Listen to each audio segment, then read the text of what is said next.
On that court hearing that we were reporting on earlier about the Maryland man who was mistakenly, and the government acknowledges that, mistakenly deported to El Salvador.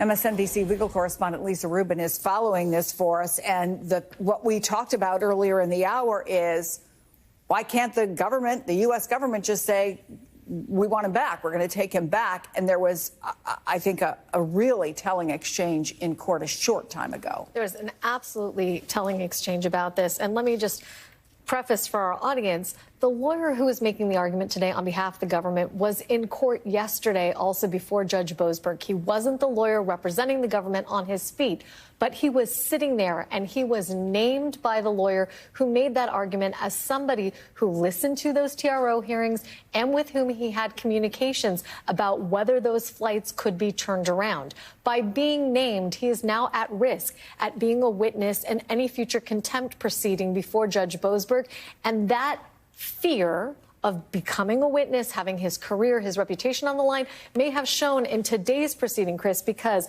when the judge asked him, and these are notes provided by NBC News reporter Gary Grumbach, can we talk then practically? Why can't the U.S. get Mr. Abrego Garcia back? And he said, I will say for the court's awareness that when this case landed on my desk, the first thing I did was ask my client the same question. And then he says this, which made my mouth drop open. I have not yet received an answer that I find satisfactory. To hear a government lawyer essentially say, my client isn't telling me the full and complete truth, or my client isn't providing me with information that I find satisfactory enough to give to you, Judge, is an extraordinarily telling moment by a career civil servant having served in the Department of Justice for 15 years.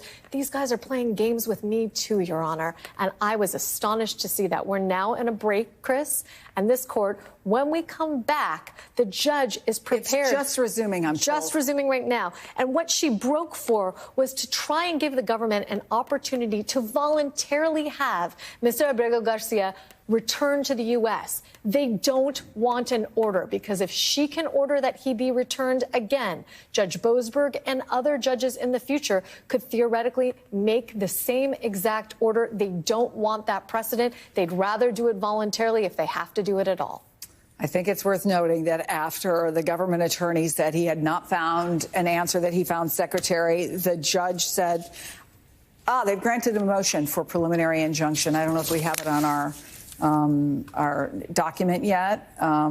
We do. And she has not read the order yet. She's going to write a formal opinion, she's saying, but she is noting that she is granting the motion for a preliminary injunction. That means, at least based on the plaintiff's application, that the government has to at least request that Mr. Abrego Garcia be returned, and that the government demand that it get back its money for Mr. Abrego Garcia being held in Salvadoran custody, Chris. All right, Lisa Rubin, thank you. Thank you. We have breaking news in the case of that Maryland father who was mistakenly deported to El Salvador. A federal judge just ordered the Trump administration to return Kilmar Armando Abrego Garcia to the U.S.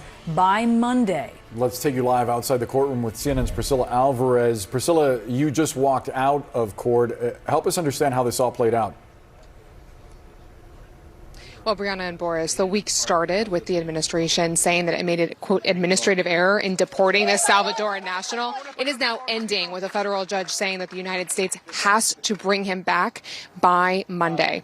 Now, over the course of the hearing, and it was just over an hour, a federal judge asked multiple questions on one key issue, and that was him being deported to El Salvador, even though an immigration judge in 2019 said that couldn't be the case. This is something we've talked about. It's called withholding of removal, meaning that he could not be sent back to El Salvador over concerns of persecution. He was removable, just not to El Salvador. And in fact, that's exactly what happened last month after he was detained, the administration sending him to that notorious mega prison in El Salvador. Now, there was questioning back and forth between the federal judge and his attorneys, as well as with the Justice Department. The Justice Department saying that they could not provide any further evidence about this case, including the judge saying that she was was not convinced about these alleged ties to MS-13 because there was no additional evidence to shore that up.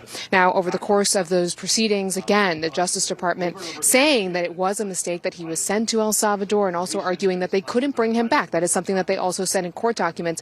The federal judge, however, was not convinced. After the hearing, or after the arguments ended, the federal judge took a recess, and it was in that recess that she ultimately came to her decision and came back out to the courtroom and noted the urgency of the case, again, because of concerns of persecution, the concerns of this man's safety in El Salvador. She said she could not wait, that she would give an oral order and would follow up with the written opinion. And we're hearing now from the lawyers, his wife also stepping up and also saying thank you to all of those who have supported her earlier in the morning, saying that this, of course, has impacted her family and that she has missed him and has been unable to talk to him. So this offers some level of relief. Of course, we still have to see how the legal proceedings continue from here. But again, to sum this up, this was a week that started with the administration making that admission that it had accidentally sent a man to that El Salvadorian prison, and now ending that week with a federal judge saying that he had to be returned. El Salvador are in federal court trying to get him returned to the United States. Kilmar Abrego Garcia has protected legal status, and the Trump administration admits in a court filing that it mistakenly deported him to a notorious El Salvadoran prison through what it calls an administrative error. Ahead of today's hearing, his wife, an American citizen, had a message for him. Kilmar, if you can hear me, I miss you so much. And I'm doing the best to fight for you and our children. We're still waiting for that call that we were promised. And I'm still holding to hope until I hear your voice again. Joining me now, MSNBC legal correspondent Lisa Rubin. Christy Greenberg is a former federal prosecutor and an MSNBC legal analyst. We are following, as we often do in these court cases, notes that are sent to us from inside the courtroom. Lisa, one of the things that struck me was the lawyer for the Maryland man saying there is no such thing as a removal order to nowhere. He is removable to many countries on earth. El Salvador is simply not one of them. Give us the legal background on this case. So Christy and I were just talking about this exact issue right before we came on to set. This man, Kilmar Abrego Garcia, has what's called a withholding of an order of removal, meaning a judge had already determined that he was deportable from the country, but that withholding order says because he fears retaliation and because he has legitimate reasons to fear that based on past persecution, he cannot be returned to El Salvador, which is his home country. But to your point, can he be deported to another country? He sure can. And that's a question that I've been asked by many of our colleagues in the last several days. Can somebody who is not a U.S. citizen be deported to a country not of their origin? And the answer to that is yes. Within the meaning of U.S. law, they can be. So, Christy, the Trump administration claims American courts do not have jurisdiction to seek Garcia's release from El Salvador. Here's how his lawyer reacted to that claim. Honestly, I expect that if we made a good faith ask to the government of El Salvador, I think there's a high likelihood that the government of El Salvador would actually accede to that request. It's amazing to me that they haven't even so much as picked up the phone to just ask for this man back. So if this was all a mistake, why can't the American government get him returned? And what recourse does the family have? So the government's argument is, well, he's not in U.S. custody anymore, therefore there's nothing we can do. But as the plaintiff's lawyer has said, you haven't even shown that you've tried anything. El Salvador is a friendly country to the United States with this matter. We are paying $6 million to this El Salvadoran government to house these individuals. So it seems that there are many things at a minimum they could do. They could ask, hey, can you give this person back to us? By the way, there were a number of other people who were returned to the United States, for example, a number of women, because the prison said we're not going to accept women. So it is possible to return people. They just haven't asked because the government is just taking the position that we shouldn't. And in this hearing, the judge takes up this issue and says, Yes, this is something a district court has jurisdiction to look at. If a deportation order is unlawful, that is precisely something a district court can look at and has jurisdiction to look at. So I do think that this is something that the court will ultimately be able to issue an order on. And what that looks like logistically, I think is kind of tough. But certainly the judge could say, have you exhausted all remedies to at least try? So attorneys for the plaintiff are done.